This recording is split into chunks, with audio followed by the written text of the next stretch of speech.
Right, buddy? You ready? Hmm? You born ready. Yes, you were. Little thumper thumper. Hey, little thumper thumper. Alright, here we go. Hello, everybody. Welcome. Oh, gotta adjust this camera a little bit. That's a little better. Okay. Welcome to Here's a Problem. It's Tuesday. Not too much happening in the finance world is really earth-shattering. GameStop's been kind of meh. Waiting for some little more ramping up ahead of earnings. Also, Wells Fargo basically got their, I guess, their consent decree or whatever it was, allowed them to operate after, doing billions of dollars in fraud. They can now grow as a bank where they weren't allowed to before. At the same time, the Trump administration is trying to roll back bank regulations that keep the economy from collapsing. As the economy is collapsing, in housing, there are 500,000 more homes on the market than there are buyers for homes. So expect the contraction in home prices to really start to ramp up. There's also more homes via dollar value for sale than at any time in history. In Ukraine, Ukrainians started attacking the Kerch bridge again, perhaps weakening some structures and making it pretty sketchy. Of the 8 bridges that come out of Crimea, 6 of them have been vaporized in the Kerch road and train bridge, the only ones still standing, although those are probably weakened to the point where it would be pretty dangerous to go across them. Did I have anything else I want to add right off the top here? Oh, and Elon is very upset at Republicans for doing what Republicans do, which he spent hundreds of millions of dollars to get elected, and now he's very mad. So, that should end well. So, yeah. Okay, so, badoink.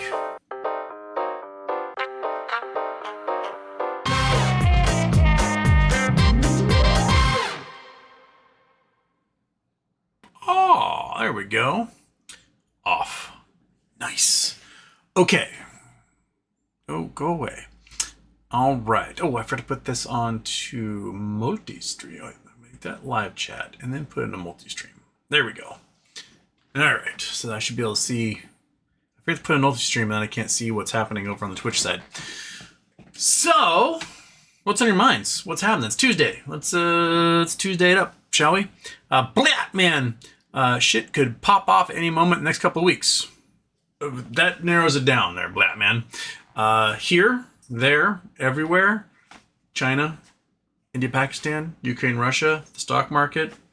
The fact that Trump appears to be setting up for an invasion of Greenland, which would trigger Article 5, which would cause the whole of NATO to be required to go to war with us, even though we're a NATO member, which require us to go to war with us. Goddamn, we're in the stupidest timeline. It's just so dumb. The harangue hero, glorious. Now, Edna did that thing, went bomb. It did. It went boom, yes. Kind of big ash explosion. You don't want to be at the top of a volcano when it does a strato eruption, like the pyroclastic flow. Do you see the footage of pyroclastic flow just going down the mountain? That thing will cook you alive. A steam burst from that alone is enough to kill. Probably the most famous steam bursts in pyroclastic flows are Pompeii. And then if you go to Hawaii, which might as well, you know what? Let's bring it up. Let's Google Earth it. We'll go to Hawaii. Feels like going to Hawaii here, right? I'm going to leave center part of the U.S. here. We're going to fly across the ocean. We're going to go to the Big Island. We're going to... Okay, so I'm here in Ka'u, Footprints Trail. Let me, Footprints Trail. Bam. Boom. There it is. Okay. So, this is Ka'u. This is the sort of southwest of Kilauea Volcano. So, Kilauea is there, right? And this is where a bunch of soldiers died. See if we got any pictures of footprints. And nope, just Pohoi lava on that one. That doesn't help. We're gonna go back. We're gonna go perhaps over here. Nope, more Pohoi. Well, I can tell you, they can show you just the moonscape that is this place. Look at that. It is hot. This rock is like it just bakes in the sunshine. If you ever hike out on these trails, bring like probably at least a gallon of water per person. It will just suck the humidity, the moisture right out of you. How about you? What do you got for me? No? Anyway, so I'll just bring up this and I'll talk about it. In the early 1800s, when King Kamehameha is trying to consolidate the Hawaiian Islands under his rule, he's going to war. He's going to war with any tribe that is against him, any clan, and they're fighting back. And so in Ka'u was this probably the second most powerful army, and they mustered and they were hiking across the Ka'u Desert, which is what this is called, to get to the water to get their canoes and canoe up and go kick Kamehameha's ass. As they're hiking across, there's a giant steam explosion from the crater of Kilauea that then sweeps to the south and instantly kills like 700 warriors. Dead. They call it the footprint trail because their footprints in ash are lithified. And so actually, I was hoping to find pictures of it. You can actually see their footprints. And pretty much the only reason King Kamehameha was able to consolidate power over the majority of Hawaii was because this army was killed by Pele, by the goddess of volcanoes. And so they died out on this trail trying to get across the water down here to the coast where they could launch their canoes. And yeah, gnarly stuff. The steam bursts can come out between 400 and 1200 degrees. They can travel 60 to 100 miles an hour, and you can't see it because it's vaporized, right? It just looks like air. And whoop, one breath, dead. The steam burst probably killed a lot of folks before the pyroclastic, the majority of the pyroclastic flow buried them in ash in Pompeii. Steam burst was so hot in parts that when they like dissected the skulls of people in Pompeii, their brains were glass. That's how hot that steam burst was. Just cooked them and glassed their brains. Yeah, don't.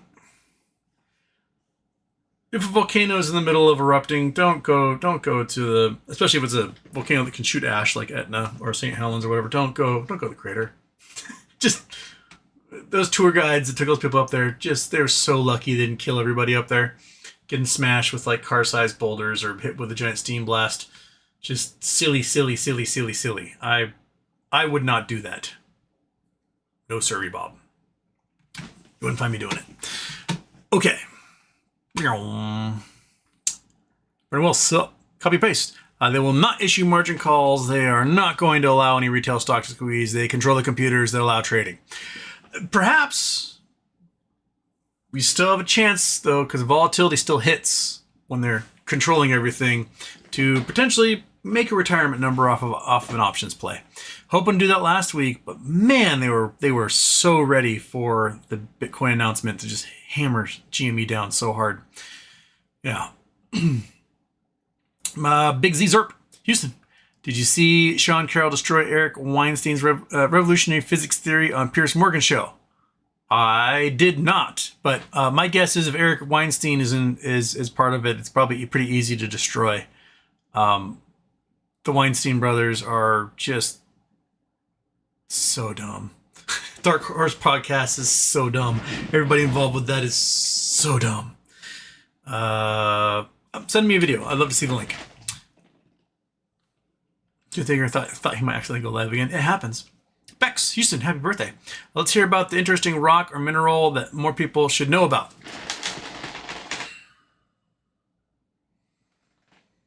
I mean, my favorite rock, I've talked about it before, is lamperite. Lamperite is a very rare rock from deep in the mantle. There's only two kinds of rock that are known to be diamondiferous, meaning they contain diamonds. There's kimberlite, where most diamonds are mined from. And then there's lamperite. And lamperite lava flows, I think there's only 12 instances on the entire Earth of lamperite flows. 2 of them are here in the United States. So I guess we're back to Google Earth here. So we're going to leave Hawaii. We're going to fly across the U.S. Actually, let's go to creator of diamonds. Whoops, why didn't you type in, man? I click on you. I highlight that. I go creator of Diamond State Park, Murfreesboro, Arkansas. Boom, bam. Okay, so the most famous one people will know about is creator of Diamond State Park in Arkansas. This was the site of a diamond discovery, 1800s, I believe. And most of the diamonds today that are sold in the U.S. are found by people at the state park. You pay a little entrance fee, and you go and you root around in the dirt, and hopefully you'll find a diamond or something. It's always good to go, probably after it rains. You can kind of see them because they're hydrophobic, so they'll glisten in the sunlight. So you want to get there time of day where you can see them kind of glisten on the surface. You might be able to get some. They got a little discovery center and park rangers and stuff. By all means, head out here, dig those diamonds, get what you like out of it. I'd be more interested in climbing into the woods out here and looking for anthills and then see if I can find diamonds. Probably a much more easy way of doing it. I'm not sure how much you can stray from the actual crater itself. These lamprite flows, they're diamondiferous, they're very rare, and there were a lot of colored diamonds, especially reds and pinks, come from. The other spot in the U.S. where there's a lamprite volcanic exposure is in Wyoming. Over here, Green River, Rock Springs, Reliance. I think I've gone here before. It always takes me a while to find it. We want the pretty close to Rock Springs. Remember, Winton, Supernaut. Shit, where's that big giant coal fire plant? I think it was. What's it called? Not Breckenridge. It is. Maybe it's. Oops. Coal plant. Huntington Coal Plant Road. Utah. No, I don't want Utah. I want Breckenridge Coal. Maybe it's not Breckenridge. Crap, what's it called? We'll go to Black Butte, Wyoming. Give me. Oops. Nope. Not Oregon. Dang it. Black Buttes, Wyoming. We'll try that. Somewhere near. That's right. There we go. Okay. So, yeah, there it is. Okay. So these are the Black Buttes here. There's a big old coal fire plant here. There's a coal mine. So you come off I-80 and you take this road and you go blah, blah, blah, blah, around. There's a whole bunch of strip mines for coal. Well, the Black Buttes, these are a lamprite flow. Or at least there's a big lamprite flow as part of them. I went out here. I found a whole bunch of peridot. I didn't find any diamonds when I went out, but it's been about 12 years since I climbed out here. Find diamonds. You can find peridot. Well, hopefully you can find diamonds. So far, I don't know if anyone's found diamonds. But I just did anthill mining out here. And then you go north of this and you get up to this mesa here. This guy. These are also part of the lamprite flow, little tabletops. I think it was called like Table Mountain or whatever. These are also buttes. These are Black Buttes. And found a whole bunch of peridot in these guys as well. So lamprite is pretty extensive here. The biggest known diamond deposits of lamprites, there's two. There's one in India, and then the active one is the Argyle mine in Australia, which is Argyle mine. I can never find it. I should be able to see it from space at this point. Argyle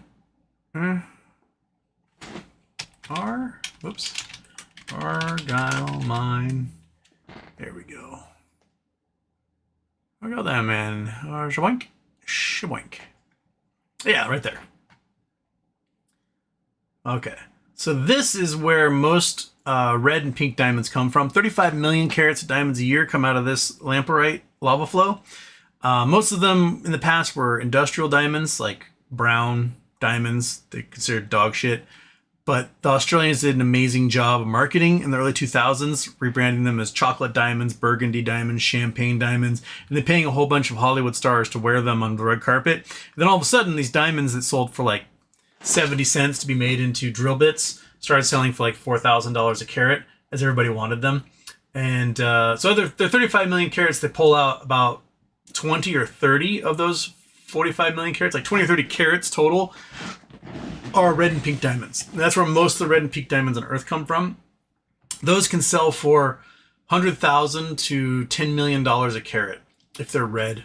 Absolutely bonkers. Yeah, so there's a lot of good stuff comes out of lamprites. Lamprite's my favorite rock, and I think all my lamprite rocks are currently in boxes. I have not unpacked them, so I don't have anything to show you. But yeah, those are my favorites. They're different than kimberlites. They probably come from a spot perhaps even deeper than kimberlites in the earth. I think there's only 12 known lamprite lava formations in existence. There may be more yet to be discovered, but there's only 12 that we know about. So they're neat. Go get your diamonds. Go to Wyoming. Go to Arkansas. If you're in Australia, I don't know. I don't know if you can go to Argyle, but tour at least. It's pretty neat. Cool place to go. Excuse me. Okay. First Day Production was the 7th. Happy birthday. Happy birthday. E33 Rock Charity Tuesday on Charity Wednesday. Well, it was only Charity Wednesday last week because I forgot to do it on Tuesday. So sometimes there's an oops, and I made an oops. The Harangue Hero wants tourmaline. There's good tourmaline to be found in the U.S. There's tourmaline here in Washington. There's Mount St. Helens tourmaline, but the best tourmaline, probably among the best tourmaline in the world, is found just outside San Diego County. The watermelon tourmaline there is world renowned. You also get rubellite tourmaline, which is kind of the like deep pink red tourmaline. Those things are beautiful. And outside of that, you want to go to probably Minas Gerais in Brazil. Yeah, here. Minas Gerais. So state of Minas Gerais means like general mines. Lots and lots and lots of mines here. You find diamonds. You can find tourmalines. You can find rhodonite. You can find like Paraiba tourmalines. Those are probably the best. Those are found here and also in the state of Paraiba, which is up here. Paraiba tourmalines are among the most valuable tourmalines in the world. Let me find some pictures of it. They're crazy beautiful. They got this copper inclusion that makes them this crazy teal color. Boink. Paraiba tourmaline. There we go. Gotta turn off the Google Earth. Boink. Gotta turn on the Chrome. Bam. Clink. Clack. Boom. These guys. These are some of the coolest, prettiest, like craziest bluestones. This cat really wants to come in. One sec. You're gonna come in. You're gonna demand drugs. And you're gonna try and knock all my things off the wall because you're a freak. Get it? That's what you do, Batman. You little turd. So yeah, these guys are, I think, the coolest tourmalines in existence. You'll find these. Some of them can be kind of greenish, but most of them are this like insane, beautiful kind of aqua Caribbean blue flavor. They're neat. I recommend them. They're very, very, very, very, very. Oh god damn you, cat! I told you that's exactly what you're gonna do. You're gonna be a little butthole, and you're gonna knock my shit down. I need you to stop. Go this way. Face over there. Okay. AJS gems? AGS gems. AGS gems. Yeah. I don't know. AJSgems.com. That's what I want, right? No, my favorite is AGS gems? Crap. Can I remember? AGS gems? No. AJS gems. Oh, AJS gems is closing. Oh, it's been a couple years since I've been there. AJS gems is closing. These were like the best price indicator for gemstones. Don't you dare! You stop it. I'm gonna turn you into soup if you keep doing that. Well, if they're closing, how am I supposed to get my rare gem prices set? They're like the best wholesale. Yeah. Well, crap. It's been a while since I've been dealing in any gemstones, so obviously I'm out of the game. I didn't realize these dudes had closed.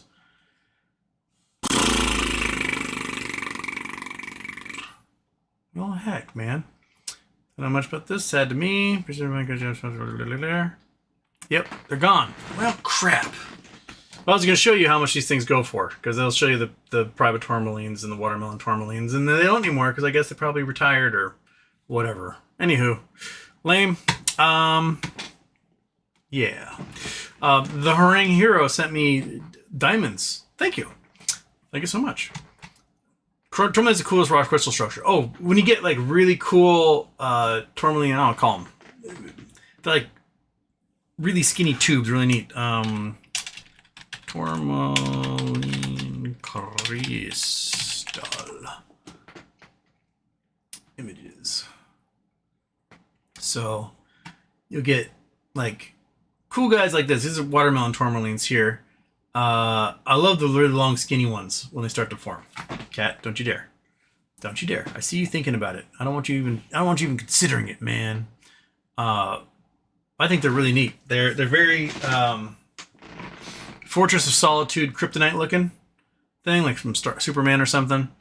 I think they're cool. Like, I don't know, like little skinny cigarettes, little watermelon cigarettes. In my giveaway, there's quite a few tourmalines. They got given away in my really crappy treasure hunt. So we need a MOAS so Houston can do a treasure hunt again and absolutely make it so brutal. Oh, so brutal. I will absolutely destroy. Well, here's some $88,000 for a 9-carat Paraiba tourmaline. Okay, that's a decent price. Gemrock options. That's probably a fake one because it's only $79 and it looks huge.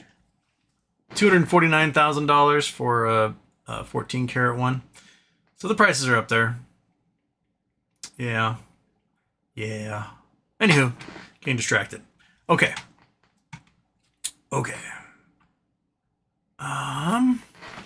Beck says Eric Weinstein hangs out in a real echo chamber of people who love to boost each other's ego. It's interesting, but they definitely need to hear opposing views more often. Yeah.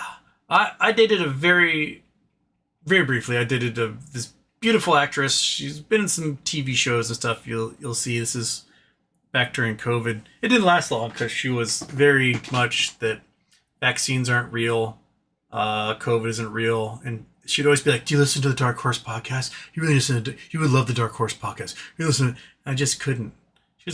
She was a lovely person, but her brain is absolutely rotted by the Dark Horse podcast to the point where she had to quit her career as an actress because she refused to get vaccinated and therefore she couldn't be on set with anybody.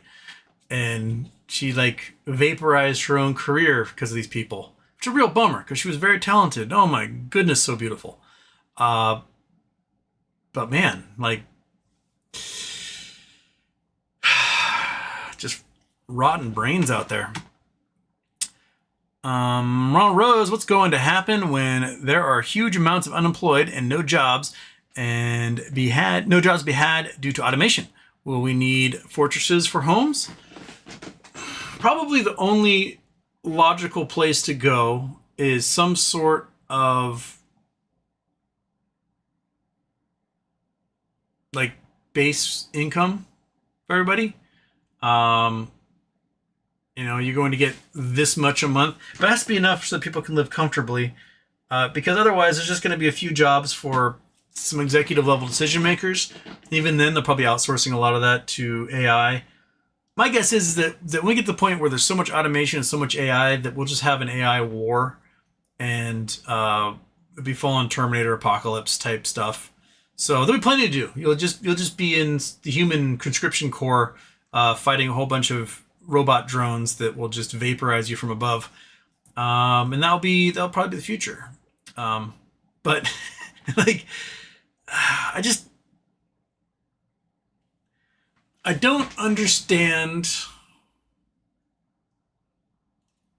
how do I put this, Kitty? I don't understand the long-term thought behind all this automation. Is that if you ensure that robots are doing all the work and that no one has jobs, then you have no consumers to buy the products of the work your robots are doing, right? Like, you know, Henry Ford, as much of an absolute Nazi Henry Ford was, he understood that you had to pay your workers enough so they could afford your products, right? So that you would guarantee some sales of your products. But if you stop it. If you have no workers and no one's earning anything, then you are selling nothing to nobody.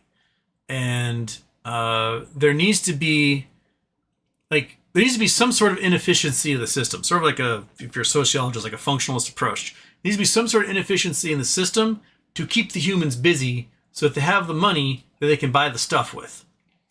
If you are getting rid of all the people, then you're getting rid of all the money, and then you have no one buying the stuff, and then you have all this automation and no one to sell things to. Which may cause gigantic price drops because no one has any money. But it does not seem like it's a long-term strategy without some sort of guaranteed income for everybody. And that's just socialism at that point, right? Like, capitalists are going to make for a guaranteed socialist society as a result of automating everything so efficiently that no one has any jobs anymore. So, yeah. Batman wants a new sponsor. Yes, you little fat jerk. Okay. Shall I give you your drugs? Will I'll make you happy? Alright. Yeah, look at that. Boom. Drugs. Yeah, look it up. That's what you wanted. Right? Lick. Nom, nom. Take all those drugs. Okay.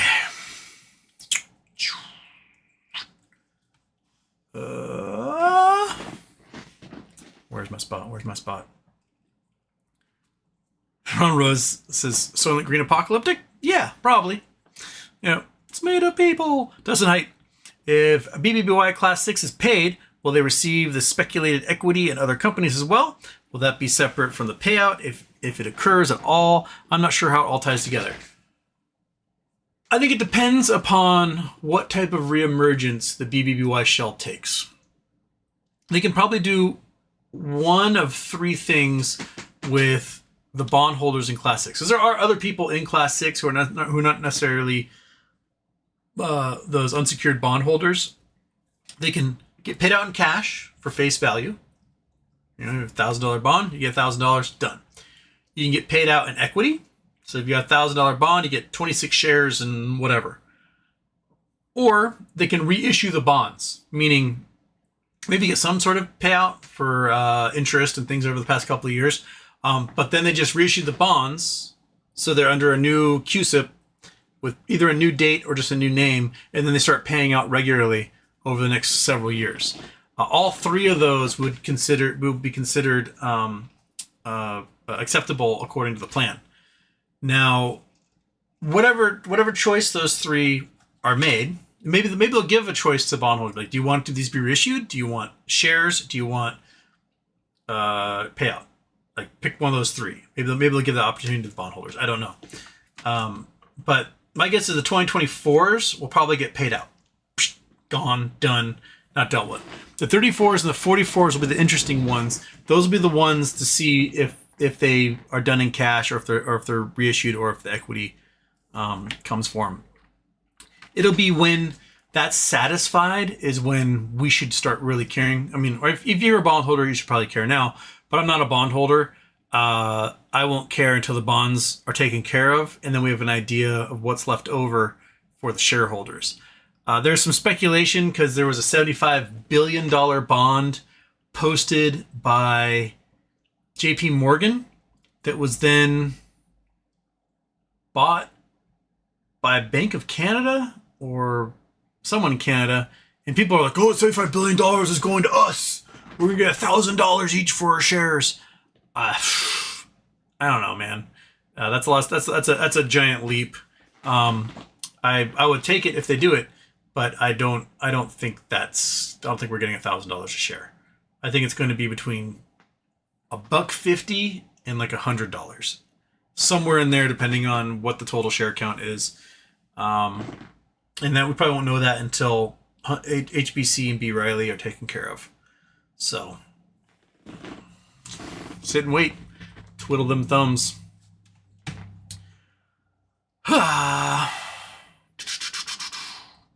Robert Manson, crime.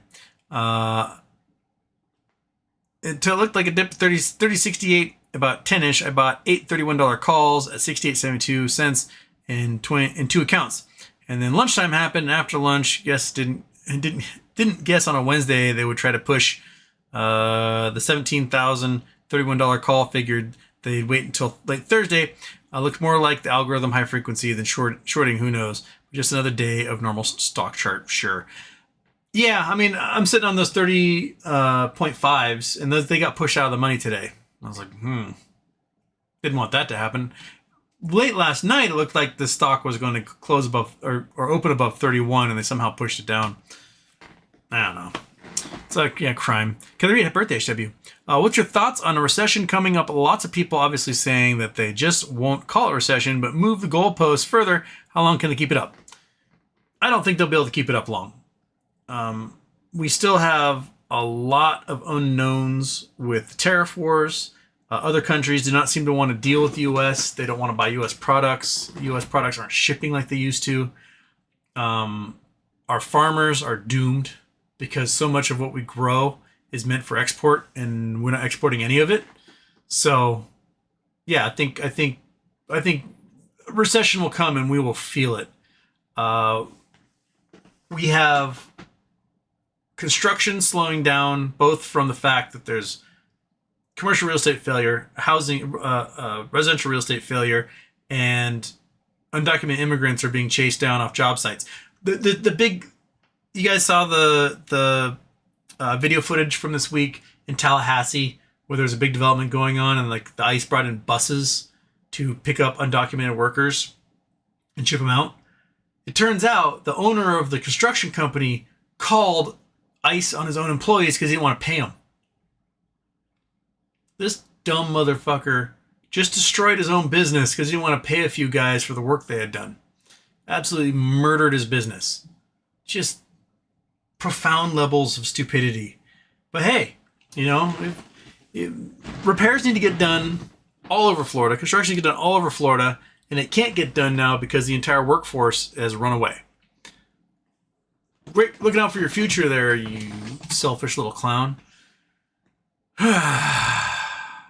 Major gains. GME back to 20. That's what we're saying.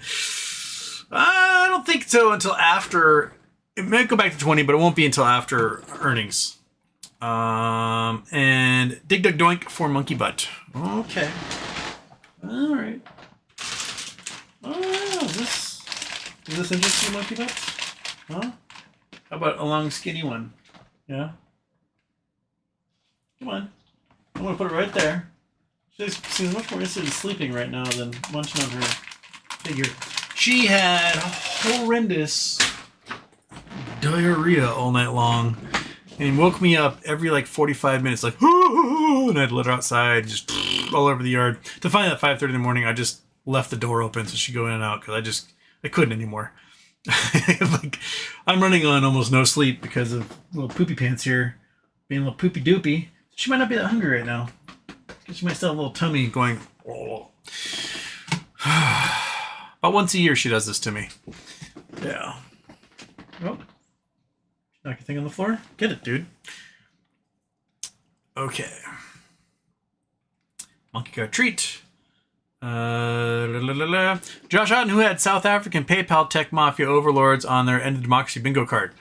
I don't think many people. There may have been a few people back in the 90s who worked for these guys who were like, we cannot let them have any power. But yeah, if you don't know, Elon Musk, South African PayPal mafia member, founder, destroyed much of the usefulness of government services and is making it impossible for us to do things like air traffic control and monitoring weather and, operating our parks and ensuring the safety of food and whatnot. He's now quit. He's like, I'm out, motherfuckers, and he's gone. And now he's all bitchy about everything, and because all the information about his drug use is like coming into the mainstream and more higher rates, and he got punched in the face by this Treasury Secretary and got a black eye and lied about it. But all the data that they scraped out of all these agencies, your student loans, your Social Security, your medical records, all this stuff, they scraped illegally. They're not allowed to do that. They packaged it up into a giant database, and they've now given it to Palantir, who is Peter Thiel, another member of the PayPal Mafia, also from South Africa. His very creepy AI robot Terminator type company, who also was part of the data scraping that Facebook got in trouble for in 2016. They're now making a giant database of every American citizen and resident, combining all of their medical history, student loan data, credit reports, everything into one huge, giant, illegal mainframe that can be searchable only by them. So yeah, we are absolutely screwed. We have pro-apartheid, essentially modern Nazis, who are running everything at this point. Yeah. Anywho, Black Godown's 31st. Oh, I'm thirst. Oh, no, you're not. Aaron's Health in Houston. The special dividend for ticker symbol G-Bucks is going to go through on Thursday, about $100 worth today, 4 million shares, naked shorted on a 1 million stock float. And I'm short killer saying, noted. What a wonder. Edward Snowden warned us that tech-based 1984 society was going to happen unless we put guardrails in place to protect online civil liberties. Well, I mean, he's not the only one to warn of these things. They literally, 1984 and Brave New World and almost every sci-fi film from the 70s all warns of these similar things. Edward Snowden just, like, dude, I know you're high. I know you're absolutely bonkers. I know you want more drugs, but I'll scrape them into a pile, and then I'll continue my thought. Here. Oh my goodness, you're sitting on all of them. Here, right here. Right, turn around. Right there. Right there. You want to turn around? Yeah, here, I'll pick you up. Yeah, right there. Look at all that. Yeah, drugs. Get it. It's right there. Edward Snowden worked for CIA, NSA, collecting data on Americans, essentially illegally.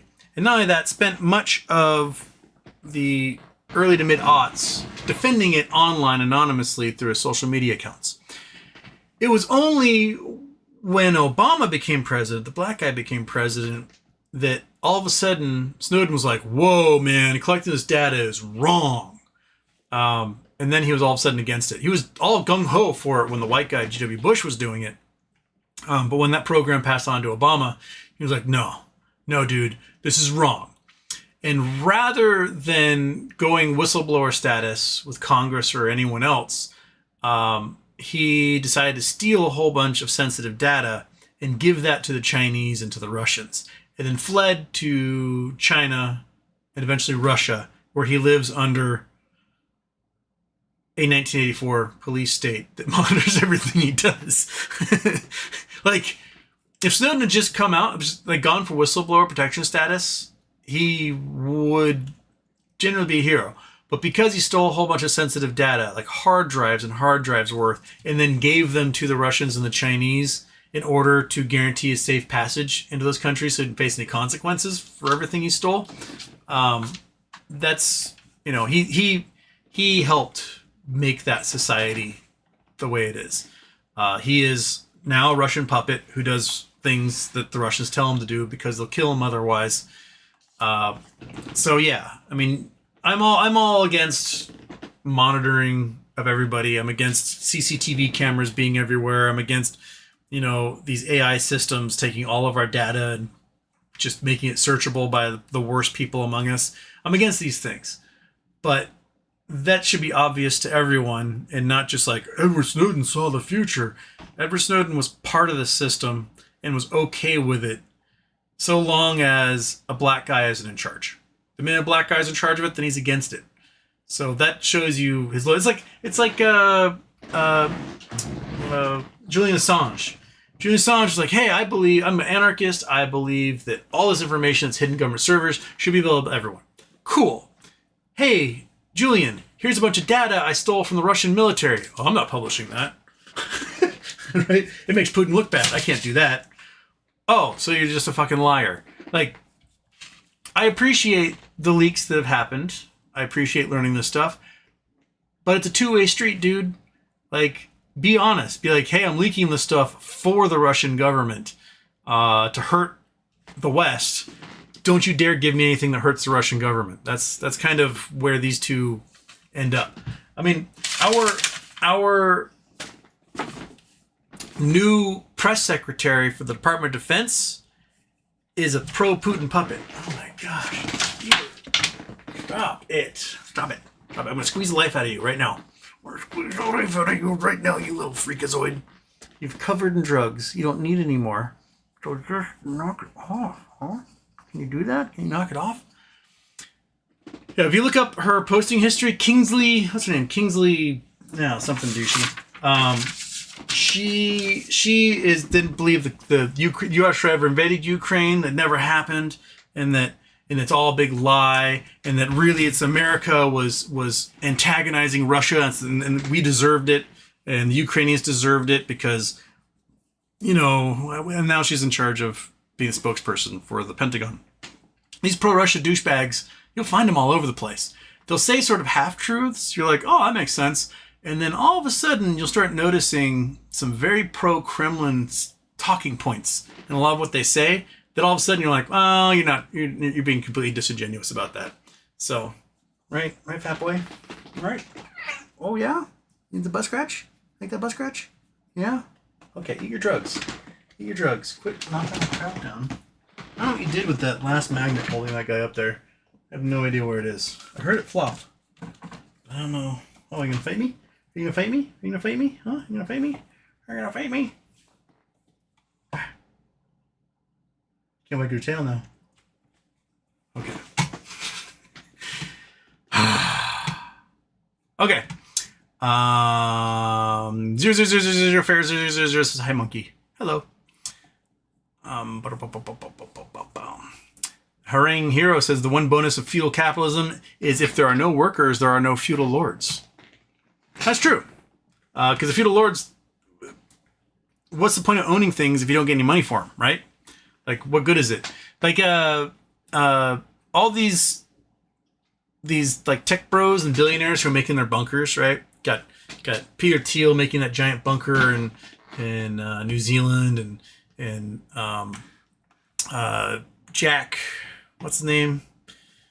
The original Twitter dude, Jack, whatever his name is. He's making one in like Montana. Zuckerberg's making one in Kauai. They're making these like giant bunkers, and they got their Navy SEALs and like ex-Navy SEALs as their guards. And when the world collapses, they're like, okay, we're gonna have our own we're gonna save my family. Here's the thing, Peter Thiel, is that when you retreat to New Zealand to your bunker with your Navy SEAL, ex-Navy SEAL bodyguards, that is no longer your bunker. That is the Navy SEAL's bunker. They will fuck your shit up and take it from you because they can at that point. The rest of the world does not recognize your financial hierarchy at that point. You're now mole people. And the king of the mole people will be that ex-Navy SEAL dude. Zuckerberg, at least you're doing cage fighting, so you might have a fighting chance against a couple of those dudes. But they're going to have more body weight and more years of experience and just generally tougher. They're going to take your bunker from you. Jack, they're going to take your bunker from you. Elon, they're going to take your bunker from you. They will be the warlord kings in this post-apocalyptic world. You will not have a say. So, you can be like, oh, I got all the money. Money won't matter. They'll be trading like gold, food, and women at that point. And, you dainty tech bros, you're not going to be part of it. They're just going to take it from you. So spend as much as you want on those bunkers. Have as big a security detail as you want. The minute their paycheck doesn't buy them anything because the world has ended, because you caused that to happen, they're just going to take it from you. So, yeah. One dude, 84. What's your take on the Boulder attack being a false flag, Fox banging the illegal immigrant drum pretty hard? I honestly have not read much about the attack other than someone drove into a crowd and hurt a bunch of people at a protest. Is a dude, he's from Egypt Is that where he's from? I'm thinking of the wrong one. I'm sure that it's nothing to do with being an illegal immigrant and more to do with being upset at what the people were protesting about, which seems to be how most trucks driving through a protest seems to be. They don't complain about illegal immigration when a white guy does it and drives into a crowd of like Black Lives Matter protesters, right? They aren't like, oh my God, it's a problem with American citizens. It is. There are immigrants, legal immigrants. There are undocumented immigrants, and there are people born here who don't have the capacity to regulate their emotions, right?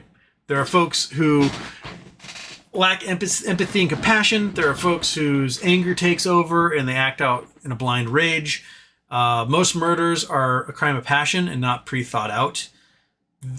This seems to me like it was probably a crime of passion, and that the person was in a rage and was like, oh, I'm going to drive them over, not thinking of consequences to their actions. It's a tragedy. I don't think it's a false flag. I don't think I think it's probably just a person lashing out who saw an opportunity and didn't have the power over their lizard brain to say no. That's what I lean towards.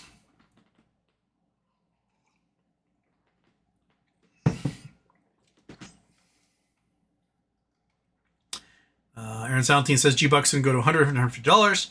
Recommend you buy some fast cash if you need some fast. Ticker symbol G-Bucks. What a wonder. He warned us and nothing happened. Then now Palantir and other AI-based companies are about to implement it.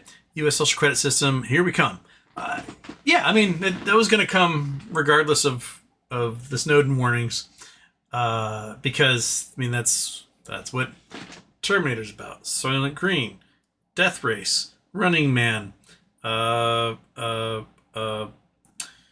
Crap, can't think of all of them. Logan's Run, 1984, Brave New World, Gattaca, has been a trope throughout history because it is an inevitability, I think. And we're now in that inevitability. And because we never pass any privacy laws like what Europe has done, the EU has done, Germany has done, means we don't have the mechanism to stop this stuff. It may come down to individual states banning the use in their states, but that may not stop the federal government from still using that data in those states. Talk to your congressmen, talk to your congresswomen, talk to your governors, talk to all of them and get them to pass privacy laws. There needs to be a separation of databases so that you can't put all the information of one person into one database. Your student loans remain on one, your credit remains on one, your banking remains on one, your healthcare remains on one. There needs to be a wall between all of them so that they can't combine this data and just fuck with you entirely. There also needs to be, I think cookie trackers on websites should be illegal. The targeted advertising should be illegal. They should have to just spray and pray when it comes to advertising, just like they used to do with television shows, right? They don't know exactly who's watching that TV show, but they throw an ad in there hoping that the right person, that demographic, will see it. I'm sure that, if you're doing Saturday morning kids cartoons, you're going to put toy ads on there and not ads for like impotency pills. But there needs to be a complete shutdown on data mining of individuals and sort of just crush that entire market. Take the money out of it, make it so unpalatable financially that they won't even try. If it turns out that they took your data off a website and sold to somebody, they're going to get fined $1 million for it, for every violation. Something that's so blatantly awful that they won't even bother doing it. They'll have to pay somebody way more money to make sure they don't do it than hope they make some cash off of it. Your 23andMe data that you paid, $100 to get processed and everything, got purchased by Regeneron for something like $3 a unit. That's how much your information is worth. It's worth $3. And now they know everything about your genetic history. And they can connect you to other people, and they can throw that stuff into the Palantir database as well. And you'll never know. So, call your Clockwork Orange. There you go. Yeah. Frozen Day Productions. I saw a video of Russian bomber on the tarmac loaded up with tires on the wings. How is it supposed to protect the planes since they're burning post-drone attack? The tire thing is so silly. So basically, the Russians believe you put tires all over the jets on the tarmac, that the drones will just bounce off of them. But instead, the drones explode, catch the tires on fire. And if you ever see a tire catch on fire, there's no stopping it. It just burns and burns and burns and burns and burns. It's like an incredible infinite candle, basically. So yeah, it's a really silly, like, sticks and stones may break our bones, but words will harm me. I'm rubber, you're glue type mentality. It's just dumb. And it probably led to the further destruction of a lot of those planes, and to make it damn near impossible to repair them now, because now they're just thick with like burnt tar from these tires. 54 lawsuits in New York. Lawsuit in New York is allowed to proceed alleging discrepancies in its vote tally. I've heard rumors about discrepancies in Pennsylvania as well. Do you think something was tampered with? Elon is definitely involved, in my opinion. I lean more towards the election didn't make sense. The polls, day of, the exit polls, all showed that Harris should have won. The fact that not a single county in the United States, not one county, grew its Harris vote over its Biden vote. Not one, which is mathematically impossible. And that every single solitary swing state, despite polling showing dead even or a Harris win, lost. Harris lost. Those things to me seem like fantastical outliers. There's just too many statistical anomalies to truly be able to explain. I do think that Elon probably had his hand in something shady. I'll be honest. And the fact that they're treating a less than percent win that still was not a majority of the population as this like overwhelming mandate to basically run roughshod over everybody and strip them of all their democratic rights. That tells me that after 2020, Trump realized the only way he could win, because, oh my God, is he monumentally unpopular. He still is the only president to never have a positive approval rating. And we are in a second term now. The only way they could win was to ensure they won, if you know what I mean. Like, don't worry about it, right? We got this in the bag. We don't need to campaign. We got this because we control. So yeah, I'm very skeptical of the win being legit. Brian Andrews, Houston. I want a new Jeep. You think tariffs are really going to make vehicle prices go up because they're already unaffordable? Or do we get a collapse before end of year and they lower rates to get buyers in? I mean, right now, if there is company financing, your GME, etc., you can still get rates pretty low. A friend of mine just bought a CRV for like 2% financing, and that's because he had cash. He's like, I can pay cash, but if your financing is below the rate of a CD, I'll just put all the money into a CD and pull off of that and pay for the car that way and make some cash in the long run. Which is what he did. I do think there's like some 0% like GMAC financing and other things. I wouldn't doubt if we see those gimmicks. They are separate from the lending you would get from banks. I think if you go to a traditional bank, they're not going to give you 0% credit. You're going to have to look for the manufacturers and their credit financing to get those deals.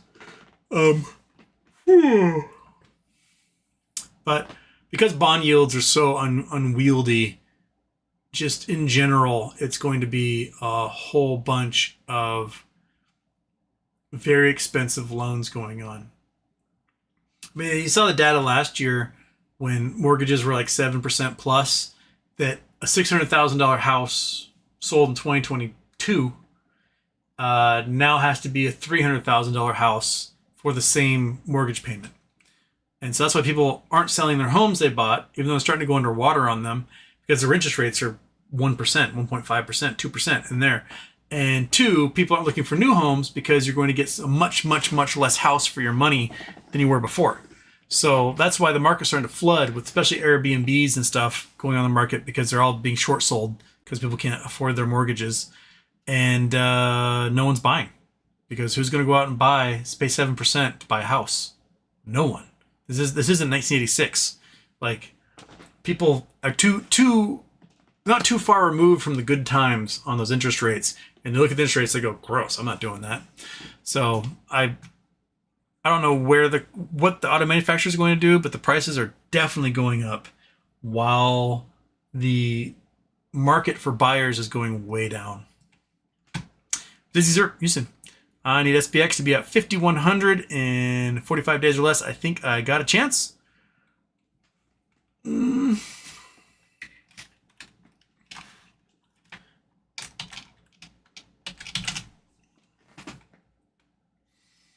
No.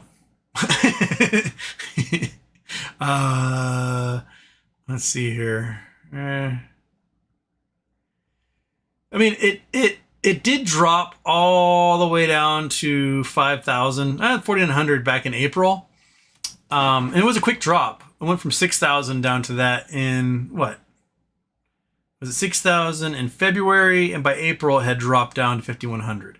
Now we're back up to those 6,000 highs. You guys can see here. So it still took February 18th, that high on down to April 8th. That's pretty close to 45 days right there. I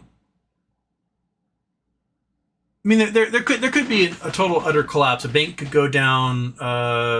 Investment bank could blow up. Japan carry trades could suddenly start to just liquidate the market. But right now, it looks like it's still trying to build up back to its old high. And it might be days or weeks away from finally getting that again before it drops really hard when everything corrects. It could get there, but I'm not going to... I have a feeling that it might take a little deeper into summer before we start to realize just how shaky everything is. It's possible. I mean, it did it. It did it between February and April. But I don't know if we're at to that point yet for it to happen again. Remember, like, July 9th is when the tariffs get slapped back on Europe and everyone else. I think August sometimes when they potentially get slapped back on China. So it might be later in the summer when we start to see this whole thing quiver. But, you know, Trump always chickens out. So he may push extensions on those deadlines because he's a giant wuss bag. So it may stay up for a while until we get the quarterly reports and just see how much we're shrinking and how much tourism is down and how little people are flying, etc. Just keep your eye on it though. Frozen production. Is Elon acting mad at Trump to rehab his image with Tesla people? Tesla people stop vandalizing Tesla vehicles? I think Elon's on drugs and he doesn't know what he's doing. I don't think it is possible for Elon to rehab himself at this point. I think the trust thermocline has been broken and it's over. He's done. He's a toxic brand and will remain a toxic brand for the rest of his days. I don't think he has a hope of rejuvenating his brand. His big problem with the Republican budget is it doesn't cause enough harm to people. The Republican budget is terrible. It is going to increase our deficit by like $4 trillion.